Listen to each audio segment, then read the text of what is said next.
Hola chicos, ¿cómo están? Bueno, hoy voy a explicar el tema de isomería.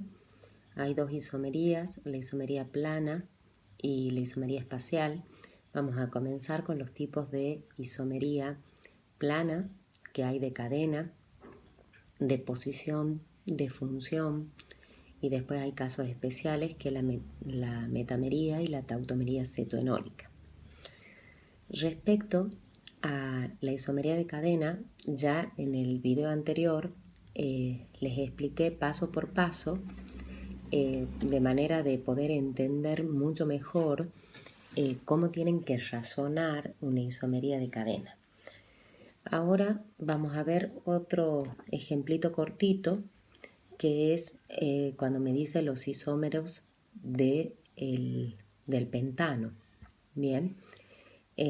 Ustedes tienen el pentano, que es un alcano lineal, donde debo sacar su fórmula molecular, la cantidad de carbonos y de hidrógenos que tengan, y de ahí, para razonar sus isómeros de cadena, yo debo, como les dije en el video anterior, achicar esa longitud de cadena principal. O sea, que si yo parto de 5 átomos de carbono, el otro alcano más chico es de 4 átomos de carbono. Entonces yo tengo que pensar, ese carbono que yo he quitado, ¿en qué posición de ese butano lo voy a poder colocar? Entonces lo puedo colocar, por ejemplo, en el 2, donde obtengo el 2-metilbutano. Bien, si yo lo pondría en el supuesto 3, es el mismo compuesto porque cambia la numeración en la dirección. Entonces también sería el 2-metilbutano. Significa que no tengo otra opción poniendo de 4 átomos de carbono. A partir de ese 2-metilbutano yo achico esa cadena, entonces al achicar esa cadena me queda el otro isómero, el 2,2 dimetilpropano. Respecto a la transparencia, cuando hablamos de la isomería de posición, en la isomería de posición es igual fórmula molecular, diferente fórmula semidesarrollada, igual función, o sea, grupo funcional, y en lo que varían estos isómeros es en la posición de la cadena carbonada en donde se encuentra. Vamos a empezar con los ejemplos. Por ejemplo, los alcoholes poseen isómeros de posición. Yo les he puesto el 1-propanol, en donde el grupo oxidrilo está en el carbono 1. Si yo tengo un alcohol de igual número de átomos de carbono, pero a ese oxidrilo lo coloco en el carbono 2, sería el 2-propanol, entonces ellos son isómeros de posición, porque esa longitud de cadena la mantengo constante y lo único que hago es variar la posición del grupo funcional. En el caso de los alcoholes, chicos, ustedes pueden poner la fórmula molecular: carbono 3, hidrógeno 8, oxígeno, o también otra forma de poner la fórmula molecular es poniendo el grupo oxidrilo como tal. ¿Qué significa eso? Carbono 3, hidrógeno 7, oxidrilo, o sea, oxígeno, hidrógeno. Cualquiera de las dos formas está bien. Otros compuestos que presentan isomería de posición son los halogenuros de alquilo. ¿Qué eran los halogenuros de alquilo? Cuando ustedes tenían un átomo de halógeno sustituido por un hidrógeno de un alcano. En el ejemplo tenemos el cloruro de N-butilo y el cloruro de sec-butilo. Yo ahí lo que hice fue nombrarlos a estos compuestos como halogenuros de alquilo, donde la nomenclatura era uro de hilo. Uro era el halógeno correspondiente, hilo era cómo se llamaba ese sustituyente. Como yo les había explicado, ustedes tienen que tapar el átomo de halógeno, en este caso de cloro, y decir cómo se llama ese sustituyente. A su vez también ahí le puse cómo se puede nombrar ese compuesto como un alcano halogenado.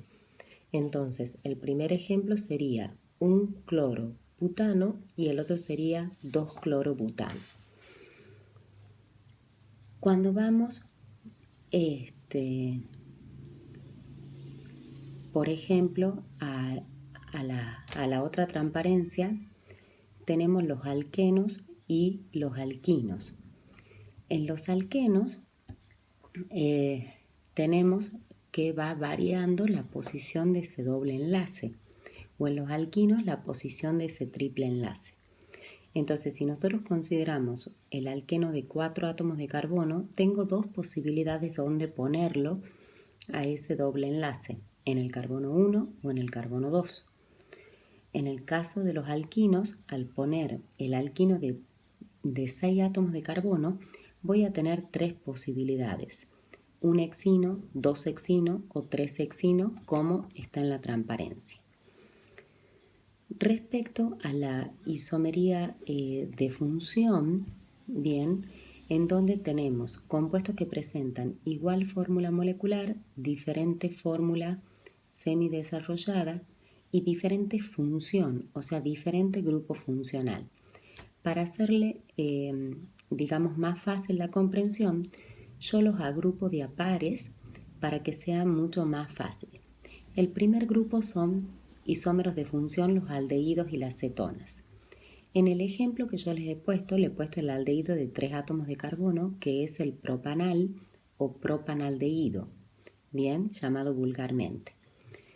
Entonces, ¿cómo tengo que yo pensar el isómero, o sea, la cetona isómera de función de ese propanal? Tengo que pensar de acuerdo a los átomos de carbono. O sea, si ese aldehído tiene 3 átomos de carbono, significa que la cetona, que la voy a hacer isómera, va a ser de 3 átomos de carbono. Entonces, la cetona isómera de 3 átomos de carbono es la propanona dimetilcetona o vulgarmente llamada acetona. Respecto al otro par es alcohol-éter.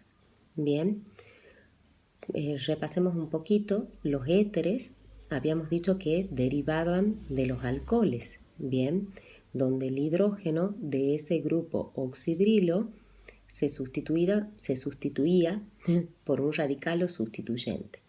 En el ejemplo yo les puse el 1-propanol.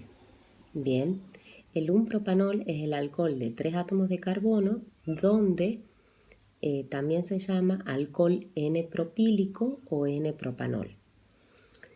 Ustedes tienen que sacar su fórmula molecular y de ahí pensar el éter que va a ser isómero o los éteres, ¿bien? Entonces yo pongo el grupo funcional del éter, que es el oxígeno, ese puente oxígeno, y tengo que pensar un R para acá y un R para acá, ¿bien? Entonces, si el alcohol tiene 3 átomos de carbono, el éter también tiene que tener 3 átomos de carbono. Y cuando vemos los sustituyentes está el metil y el etil. O sea, yo tengo que poner de un lado un metil y del otro lado el etil para que de esa forma me salga el éter isómero. A su vez, en el ejemplo aproveché para nombrarlos a los éteres de todas las formas que hemos visto en la nomenclatura. Etil-metiléter, éter etílico-metílico, 2-oxa-butano, bien, y etano-oximetano.